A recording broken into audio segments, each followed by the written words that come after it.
I'm Maggie Lovitt, and we are here at Collider's New York Comic-Con studio, and I'm here with the man behind Invincible, Robert Kirkman. Thank you so much for joining us. Thank you for having me. I'm so excited to be here.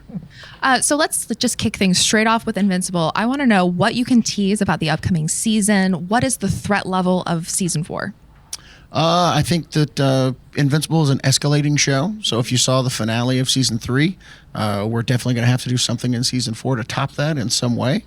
And I'm very confident that we do. I think that in many ways, the events of season 4 are something that we've been building to since the very first minute of season 1. And, this is going to be a really exciting season. There's going to be possibly a little bit more Omni-Man than we've seen in past seasons, and it's going to be a huge transition period for Mark. As we saw at the end of season 3, he's decided that, striving to not kill villains is a mistake in the wake of what happened with Angstrom Levy and Conquest, and he's going to be taking a different path starting in season 4, and that is going to take him down a dark road, and there's going to be some huge ramifications of that, but we're just really excited for people to get to see it. And I know a lot of fans are really excited about Thrag. What can you tease about him? Is he the main antagonist for season 4? Or will there be more threats beyond him that we need to worry about? I feel like the less said, the better at this point. But I will say that he is in the season far more than you might expect, far sooner than you might expect it. Oh, that's a good tease. I'll say that. That's a very good tease. I'll say that. But you are not going to be watching season 4 going, wish there was more Thrag. You will, but there's still going to be a lot. I love that. With season 3, you wrote 2 episodes. How many episodes did you write with season 4? I think, technically only one, yeah. Only one? Is it the premiere or somewhere in the middle point? Am I allowed to say? I don't know. I think I'm allowed to say. I wrote the 4th episode. I can say that. I shouldn't have said that. I should have said what it was. I am allowed to say? I think the behind-the-scenes crew just decided you're allowed to say whatever.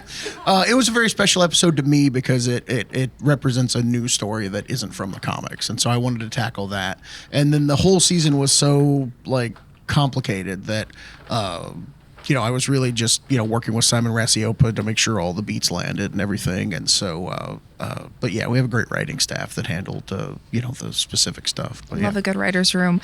What can you tease about Bruce Campbell's mysterious demon and all of that component? Because I know people are really excited about that. Possibly a big part of this aforementioned episode 4, which cat's out of the bag, I guess. So congratulations, Collider. Yes. But Bruce was absolutely awesome. Huge part of that episode.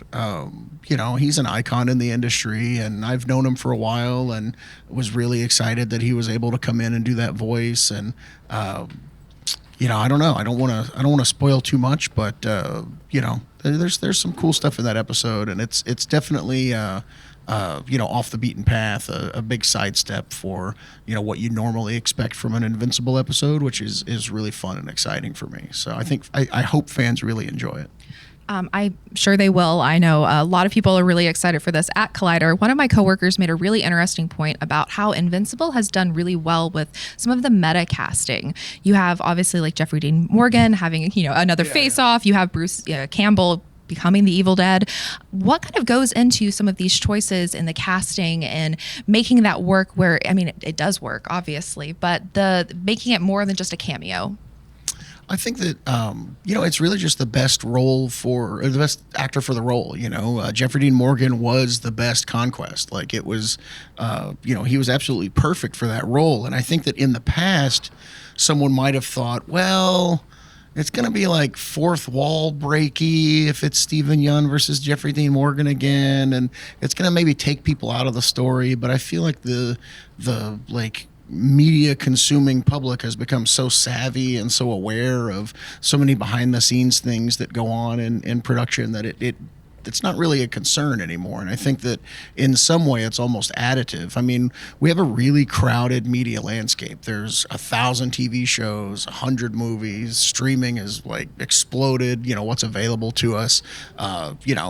Decades of old entertainment is available at the tip of our fingertips. And so I think a show needs every little thing that it can do to stand out and kind of, get attention. And I think that anything like that, where it's like meta casting or, something that draws attention to a role beyond it just being a great actor and a cool story and everything. We need all the help we can get these days. So we just try to go for it. We absolutely do. And I'm glad people are tuning in and watching Invincible. I want you to settle a debate that we've had at Collider. Who would be walking away from a battle? Omni-Man versus Superman versus Homelander. This has been a hot debate among these Slack channels. Well, Homelander's a weakling, so that's very quickly. And that's not any kind of antagonistic thing. It's a very grounded world, and so Homelander, on the scale of other superheroes, is very low. But Superman sucks. Omni-Man takes him down easily. I've said this before. Every time I say it, a bunch of Superman fans, if you can believe there is such a thing, come out of the woodwork and attack me online as if I said something that's not definitively and indisputably true. But Omni-Man would completely trash that guy. Superman, oh my gosh, in the golden age, he moved planets. Okay, whatever. Who knows if Omni-Man could do that? Maybe he could. Maybe pay attention to season 4. Who knows? But I think that Superman is absolute trash, but James Gunn's movie was excellent. It was very, very punk of a movie.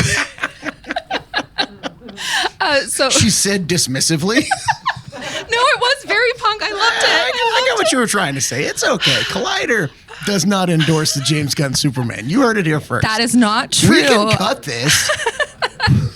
I'm actually a huge Superman fan. I'm so offended.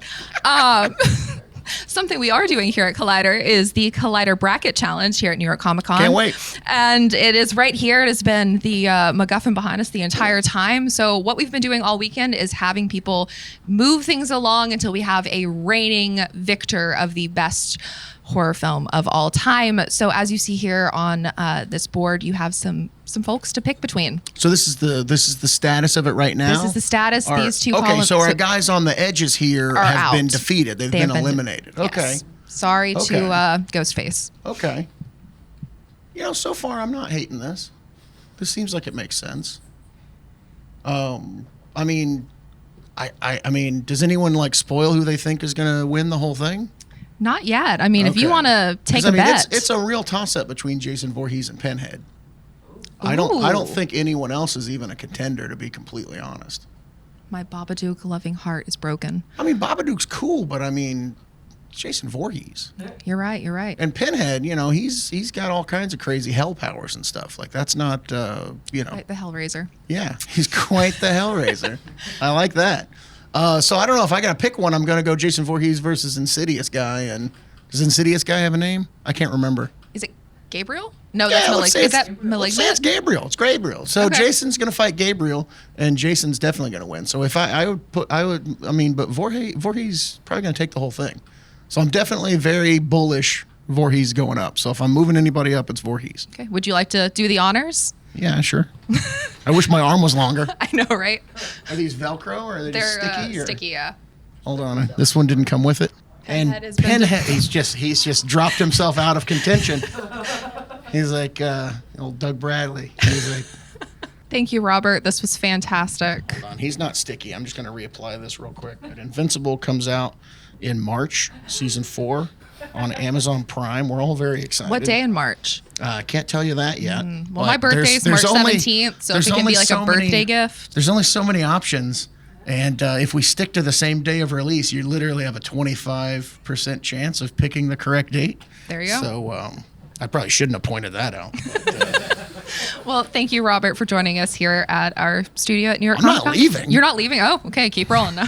No, thanks for having me. This was awesome. Thank you very much. Invincible.